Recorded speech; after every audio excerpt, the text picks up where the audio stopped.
Hi guys, welcome back to my YouTube channel education your future. मैं Dheeraj sir आज के इस वीडियो में बताने वाला हूं महादेवी वर्मा जी का जीवन परिचय, जो आपके बोर्ड एग्जाम में यहां से 5 नंबर का क्वेश्चन पूछा जाएगा और 100% गारंटी है कि यह जीवन परिचय आपके बोर्ड एग्जाम में आएगा ही आएगा। ठीक है, लेकिन मैं आपको यह भी बता दूं, देखिए 5वें नंबर क्वेश्चन के अंतर्गत 2 प्रश्न पूछे जाएंगे, क और ख करके। क में जो होगा वहां पे लेखक का जीवन परिचय पूछा जाएगा और ख में जो होगा वहां पर कवि का जीवन परिचय पूछा जाएगा। दोनों जो जीवन परिचय होंगे 5-5 नंबर के ही होंगे। टोटली 10 नंबर का क्वेश्चन होगा 5वां नंबर। ठीक है, तो यहाँ लेखक का जीवन परिचय मैंने आपको बता दिया है। कवि का भी जीवन परिचय मैंने एक करा दिया है, मैं यहाँ पे दूसरा करा रहा हूँ। सिर्फ 2 ही जीवन परिचय मैं करा रहा हूँ। लेखक का 2 करा दिया, अब कवि का भी मैं 2 ही कराऊंगा। ये लास्ट जीवन परिचय। ठीक है, इन चारों जीवन परिचयों को आप तैयार कर लेते हैं तो समझ लीजिए 10 नंबर आपका पक्का है। इससे बाहर क्वेश्चंस नहीं आने वाला है। यानी 2 लेखक का जीवन परिचय तैयार कर लीजिए और 2 कवि का जीवन परिचय तैयार कर लीजिए। ओके, अगर जो भी बच्चा 90% प्लस रिजल्ट लाना चाहता है 2 से 3 घंटे पढ़कर, तो इस चैनल पर वो आ जाए, चैनल को सब्सक्राइब करके इस चैनल से जुड़ जाए। जो जो बताया जा रहा है उसको आप तैयार कर लीजिए, एक नोटबुक बना लीजिए। सभी सब्जेक्टों की तैयारी कराई जा रही है बोर्ड एग्जाम 2025 के लिए। जो भी बच्चा इच्छुक है वो चैनल को सब्सक्राइब करके इस चैनल से जुड़ सकता है। डेली शाम को 7 बजे आपको वीडियो मिल जाएगी। अगर लेस्ट फास्ट होगा तो आपको दिन में 2-3 वीडियो मिल सकती हैं। ठीक है, जरूरी नहीं कि 7 बजे ही मिलेगा, लेकिन 7 बजे पक्का है वीडियो मिलेगा। अगर एक्स्ट्रा वीडियो मिलने वाला होगा तो 2-3 वीडियो और मिल सकते हैं। ठीक है, समय के अनुसार आपको एक दिन में 2-2, 3-3 वीडियो मिल भी सकते हैं। इसलिए चैनल को सब्सक्राइब किए रहेंगे तो नोटिफिकेशन आपके पास जाएगा और घर बैठे आसानी से आप तैयार कर सकते हैं। तो जैसे महादेवी वर्मा जी का जीवन परिचय आपको लिखना होगा तो कैसे लिखेंगे, देखिए लिखने का सिंपल तरीका मैंने आपको बता दिया है। जब भी किसी लेखक का जीवन परिचय आप या कवि का जीवन परिचय लिखना स्टार्ट करें तो पहला कर्तव्य आपका यही होगा कि उनका नाम लिखिए, उनके नाम से ही स्टार्ट कर दीजिए। ठीक है, जैसे महादेवी वर्मा जी का यहाँ पे जीवन परिचय लिखना स्टार्ट करेंगे तो शुरू में लिखेंगे महादेवी वर्मा जी का जन्म कब हुआ। ठीक है, ईस्वी में यानी 1907 ईस्वी में होली के दिन फर्रुखाबाद यानी यूपी में हुआ था। ठीक है, महादेवी वर्मा जी का जन्म 1907 ईस्वी में होली के दिन फर्रुखाबाद में हुआ था। आप लिखिए होली के दिन हुआ था, या लिखिए या मत लिखिए कोई दिक्कत नहीं है, लेकिन इतना जरूर लिखिए कि उनका जन्म कब हुआ और कहाँ हुआ। ठीक है, उसके बाद अब तुरंत लिखिए इनका जन्म स्थान कहाँ था, फर्रुखाबाद। फर्रुखाबाद कहाँ, यूपी में है। ठीक है, उसके बाद मैंने आपको बताया जब भी किसी कवि या लेखक का जीवन परिचय लिखना स्टार्ट करें तो उनके पिता और माता का नाम जरूर लिखें। 40 वर्ड तक ऐसे ही क्लियर हो जाएगा। तो इनके पिता का नाम श्री गोविंद सहाय, ठीक है, या गोविंद सहाय वर्मा कह लीजिए, तथा माता का नाम श्रीमती हेमरानी था। तो जैसा कि मैं बता दूं, देखिए आपको 80 शब्दों तक ही जीवन परिचय लिखना होता है, इससे ज़्यादा नहीं लिखना है। ज़्यादा शब्दों तक लिखेंगे तो आपका नंबर कटेगा। तो बच्चे यही गलती करते हैं, पूरा जीवन परिचय एक तरफ से रट्टा मार लेते हैं। तो रट्टा मारने की जरूरत नहीं है। जीवन परिचय को आप एक कहानी की तरह पढ़िए और कहानी में सिर्फ यही तैयार करिए उनके पात्र क्या क्या है। पात्र का मतलब किनका जीवन परिचय आप तैयार कर रहे हो, जिस भी लेखक या कवि का जीवन परिचय तैयार कर रहे हो उनका जन्म कब हुआ है, कहाँ हुआ, इनके पिता का नाम क्या था, इनके माता का नाम क्या था।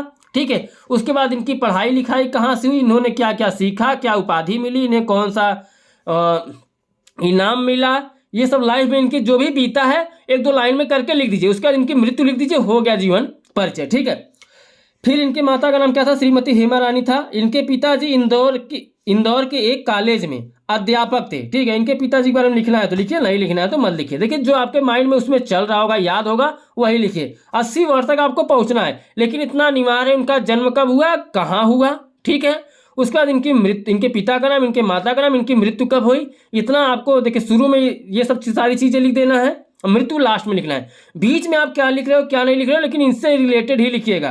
और बगल में जो मैंने बक्सा बना के रखा है, ये डिब्बा बना के बॉक्स बना के रखा है, अगर बॉक्स बना के इस तरीके से लिख देंगे आप जीवन परिचय के बगल में, तो एग्जामिनर सिर्फ यही चेक करेगा ये आपका जीवन परिचय आपने क्या लिखा क्या नहीं लिखा, ये नहीं चेक करेगा, यही चेक करके आपको नंबर दे देगा। तो इसलिए आप जब भी जीवन परिचय कवि या लेखक के लिखें तो बगल में इस तरफ संक्षिप्त परिचय लिख कर एक बॉक्स बनाकर लिख दीजिएगा। फुल नंबर आपको मिलने वाला है, एक भी नंबर नहीं कटेगा। ओके, तो चलिए हम आगे पढ़ते हैं। इनके पिताजी इंदौर के एक कॉलेज में अध्यापक थे तथा माता धार्मिक महिला थी। माता धार्मिक महिला का मतलब भक्त थी, पूजा पाठ में ज़्यादा उनका ध्यान रहता था। ठीक है, इनके नाना जी ब्रजभाषा के एक अच्छे कवि थे। तो नाना जी के बारे में लिखना है लिखिए, नहीं तो मत लिखिए। महादेवी जी पर इन सभी का प्रभाव पड़ा। अंततः वे एक प्रसिद्ध कवयित्री और सफल प्रधानाचार्य के रूप में प्रतिष्ठित हुई। बाद में क्या हुई, एक प्रधानाचार्य बनी जाके, ठीक है। इनकी प्रारंभिक शिक्षा इंदौर तथा उच्च शिक्षा प्रयागराज में हुआ था, ठीक है, हुई। इनका विवाह 9 वर्ष की आयु में ही हो गया था। पहले शादी वो ब्याह जो होता था 9-10 साल के होते थे तो कर दिया जाता था, ठीक है। तो वही पहले की बात है, 1907 में जन्म हुआ था इनका, ठीक है। तो 9 और जो लीजिए 1916 में इनकी विवाह हो गई थी, ठीक है। तो महादेवी जी ने घर पर ही चित्रकला तथा संगीत की शिक्षा प्राप्त की, ठीक है। चित्रकला का मतलब इन्हें जो कला करते हैं, कलाकारी करते हैं, चित्र बनाना वगैरह, गायन वायन का, ये घर पर इनको शिक्षा मिल गई, ठीक है। भाई कोचिंग वोचिंग कराने वाले कोई आते ही होंगे, क्योंकि इनके पिताजी क्या थे, अध्यापक थे, इनके नाना जी क्या थे, एक अच्छे कवि थे। तो सकुशल परिवार था, तो यहाँ पे क्या होता है, सब कुछ व्यवस्था मिल जाती थी घर पे, ठीक है। मई 1983 में भारत भारती तथा नवंबर 1983 में यामा पर इनको ज्ञानपीठ पुरस्कार से इन्हें सम्मानित किया गया। तो ये जब लेखिका बनी यानी कवित्री बनी, तो इन्होंने भारत भारती की रचना की और यामा की रचना की, और इन दोनों पर इन्हें ज्ञानपीठ पुरस्कार से सम्मानित किया गया। ओके, फिर इसके बाद आप लिख दीजिए इनकी मृत्यु कब हुई। तो 1987 ईस्वी में इनकी मृत्यु हो गई, यानी इनका निधन हो गया। ओके, अब आपसे पूछेगा इनकी प्रमुख रचनाएं बताइए। जीवन परिचय लिखने का आपको 3 नंबर मिलेगा, लेकिन रचनाएं लिखने का 2 नंबर आपको मिलने वाला है। अगर रचनाएं आप नहीं लिख रहे हैं 2 नंबर आपका माइनस हो जाएगा, ठीक है। आप चाहे बॉक्स में भी इनकी प्रमुख रचनाएं लिख सकते हैं, जो मैंने आपको ये बॉक्स बताया कि इस तरीके से बॉक्स बनाकर आप इनकी प्रमुख रचनाएं यहाँ पर लिख सकते हैं। अगर नहीं लिखना चाहते तो नीचे प्रमुख रचनाएं हेडिंग करके इस तरीके से स्केच करके लिख सकते हैं। तो प्रमुख रचनाएं से इनकी यामा हो गया, दीपशिखा हो गया, नीरजा हो गया, निहार हो गया, रश्मि हो गया, सांदगीत हो गया।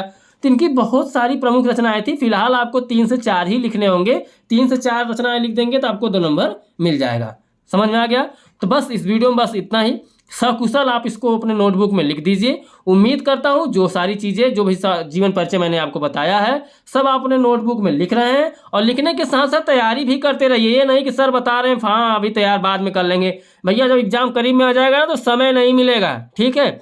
समय नहीं मिलेगा, बाद में इधर उधर भटकोगे। इसलिए अभी से कुछ न कुछ 1-2 घंटे 3 घंटे आप पढ़ते रहो, कम से कम 2-3 घंटे तो समय निकालो पढ़ने के लिए। अगर आपको 90% प्लस रिजल्ट लाना है, टॉपर की लिस्ट में जाना है, तो पढ़ना तो पड़ेगा भाई, ठीक है। तो 90% प्लस रिजल्ट आने के लिए जो जो सारी तैयारी चीज़ें कराई जा रही तैयार कराई जा रही उसको साथ में तैयार करते चलिए। बोर्ड एग्जाम 2025 में आपका बेहतर रिजल्ट आएगा, ये मेरी 100% गारंटी है। जो जो बताया जा रहा है उसको आप तैयार करते चलिए। और सभी सब्जेक्टों की तैयारी कराई जा रही है। अभी फिलहाल हिंदी बताया जा रहा है, तो हिंदी जैसे ही समाप्त होगा उसके बाद साथ साथ में सभी सब्जेक्ट तैयारी करा दिया जाएंगे। ओके, ज़्यादा समय नहीं लेंगे, 1 महीने में पूरा सब्जेक्ट हम तैयार करा देंगे। अभी मैं थोड़ा स्लो पढ़ा रहा हूँ, इसलिए पढ़ा रहा हूँ क्योंकि अभी बच्चे मतलब एक्टिवेट नहीं हुए हैं। सभी बच्चे भी मन लगा के पढ़ नहीं रहे, ठीक है। जैसे बच्चे एक्टिवेट हो जाएंगे मैं फटाफट 1 दिन में 2 से 3 वीडियो देने लगूंगा। ओके, तो इस वीडियो में बस इतना ही। उम्मीद करता हूँ आपको बहुत पसंद आया होगा मेरे बताने का तरीका। हम आपसे मिलेंगे अगले वीडियो में नेक्स्ट क्वेश्चन के साथ, यानी नेक्स्ट क्वेश्चन का जो भी आने वाले होंगे उसमें मैं बताऊंगा क्या पढ़ना है क्या नहीं पढ़ना है। यानी ये 5वां समाप्त मैंने कर दिया। अब 6वें क्वेश्चन में आपको क्या पढ़ना है क्या नहीं वो अगले वीडियो में आपको बताऊंगा, ठीक है। तो इस वीडियो में बस इतना ही। हम आपसे मिलते हैं अगले वीडियो में, तब तक के लिए बाय बाय, जय हिंद, जय भारत।